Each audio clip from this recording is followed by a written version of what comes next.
Unlock na. Nice. Pagka-hot water bath ng ating ribs.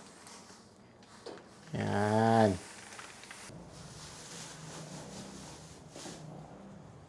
Just pour this all over. Beautiful.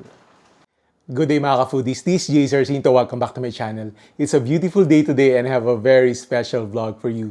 Today, kakain tayo ng ribs na believe it or not, ay ibababad lang natin sa mainit na tubig. But first, mag-i-install tayo ng smart lock kasi kinain na tayo ng K-drama. Come join me, let's go. Intro.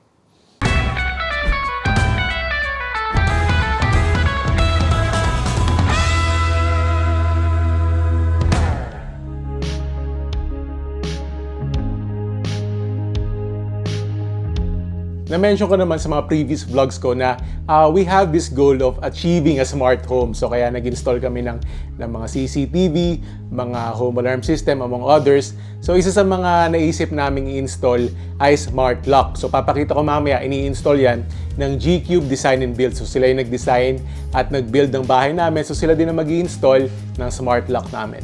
And speaking of CCTV, saka home security system, obviously, very important din ang home security sa amin. And we feel na having a smart lock can help us towards this goal. So we're very excited to have a smart lock. Okay, in our quest na magkaroon ng smart home ay mag-i-install kami ito smart lock for our front door. So ini-install na ngayon. Yan. Ini-install na ng team ni Engineer Pau. Ayun muna, yan. So, inalis lang muna yung original namin na doorknob dito. Tapos yan, ikakabit na yung smart lock. Foreman Albert. Tapos ang bangis nung ano nyo, susi niya. Ganito lang. Cool. And then, ito yung smart lock. So, may keypad din siya. So, magsaset kami ng password para ipipindot-pindutin na lang namin. Para makapasa. Ayan, yun yung keypad, oh. Yan. So, ganyan yung itsura ng smart lock. Lakas mga K-drama. Yan. Pag sa G-Cube kayo nagpagawa ng bahay, you can ask them about their smart lock in partnership with Smart Home Philippines para mas secure ang bahay nyo. Saka mas modern, syempre.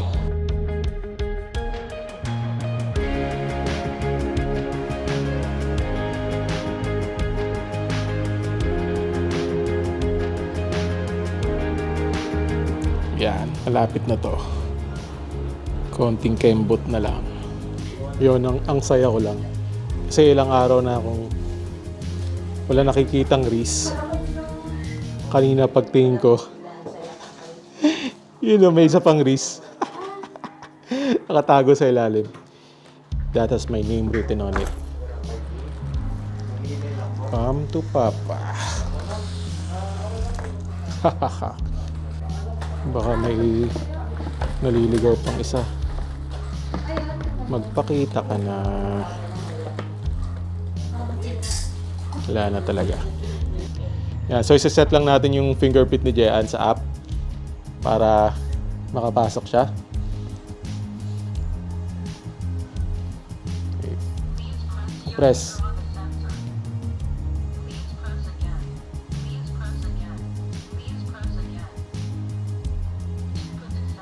Yun, input successful. Sige. So, kasama na si Jean. So, yan. So, 3 fingerprints namin. 3 kami. So, ilalak lang natin. Testing. So, yan. Nakalak na siya. So, hindi mo siya mabubuksan sa labas. Pag ipipress ni Jean yung fingerprint niya, unlock na. Yun na. Oy! Tapos meron din ito, key card. So this is another option to open the smart lock. So iano mo na siya dun sa area where it says card.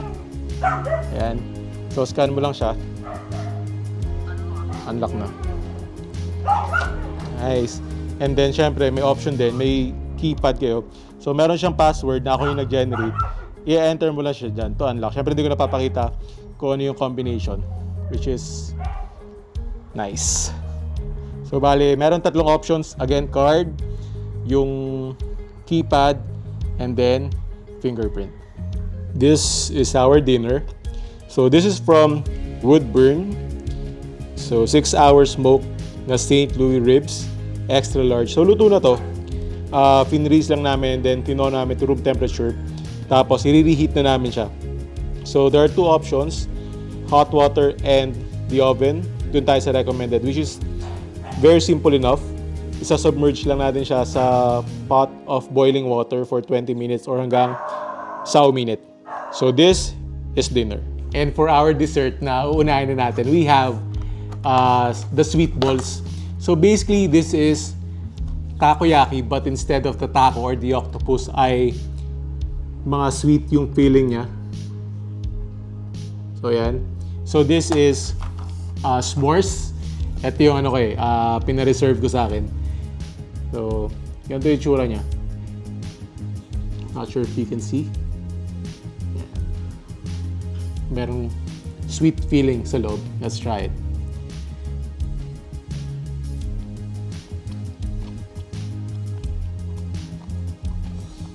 Para siyang pancake na mas pinatamis ng s'mores. Nice. Parang squid balls. So this is white chocolate. Ito yung nirequest ni Aisha. Yeah. So white chocolate naman to. Right.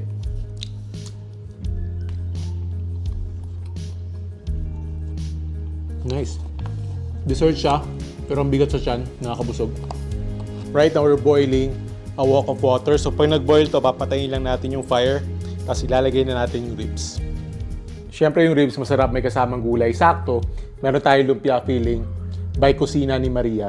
May kasama naman siyang lumpia wrapper, pero for now, mas masarap siya na lumpia hubad style. Yan. So ito yung gagawin nating side dish natin. Tapos meron ding peanut yan.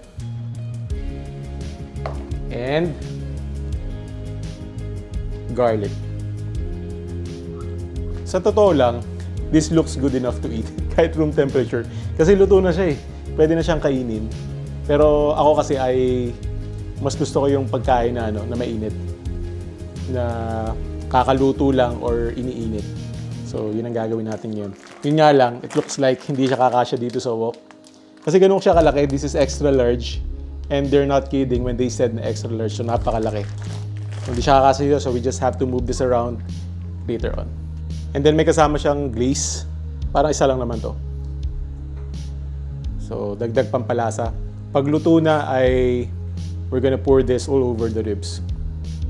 Okay, so may light boil na siya. Hindi pa siya rapid boil, pero pwede na siguro to.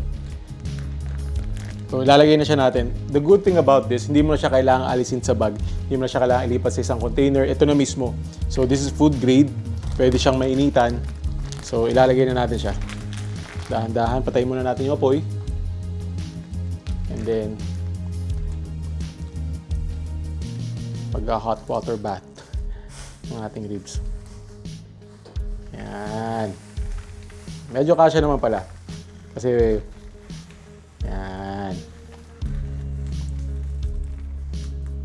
So, hot water bath lang siya. Siguro mga 20 minutes, siguro mga 15 minutes. Pwede na yan. Shower muna ako para mas masarap ang kain natin. Okay, so this is done. Bam! That looks good. And then let's just pull it out of the plastic bag. Be careful kasi maraming juice siya. And the plastic bag is maybe hot kasi galing siya sa mainit na tubig. Pero in this case, hindi na naman siya mainit. Okay. Oh my God, the smell is amazing. Amoy na amoy mo yung spices. Okay, let's pull this out.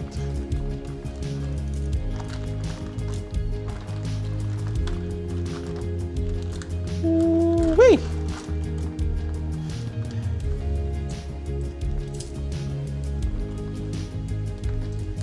Does that look good or what? I mean, look at that. Parang sarap kaninan. Now for the taste test. Now, this looks good on its own, pero syempre, Dagdagan natin ng pampalasa. And this smells amazing as well. Just pour this all over. Beautiful. Can't wait to try this.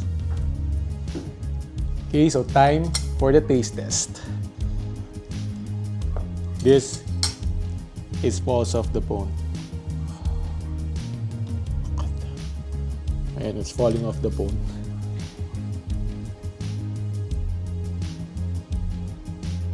Tikman na natin.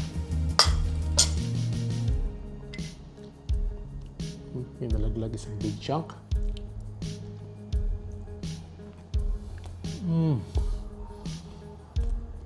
Wow.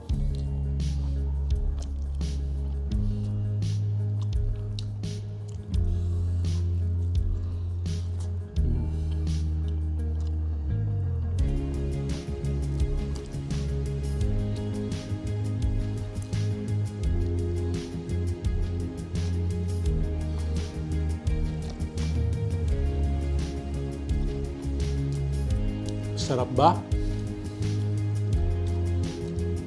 Enough said. Try na rin natin itong lumpiang hubad. Tomorrow siguro to.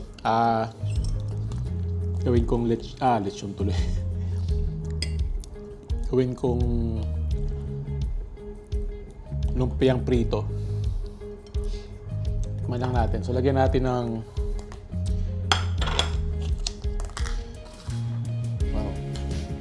fresh garlic pala to. Ito, fresh garlic. Sprinkle. And the peanut.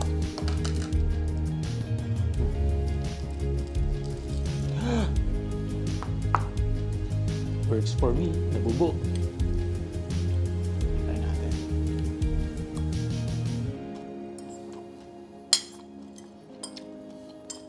Wow. I have a feeling may lumpia wrapper na kasama to eh. Mas masarap to.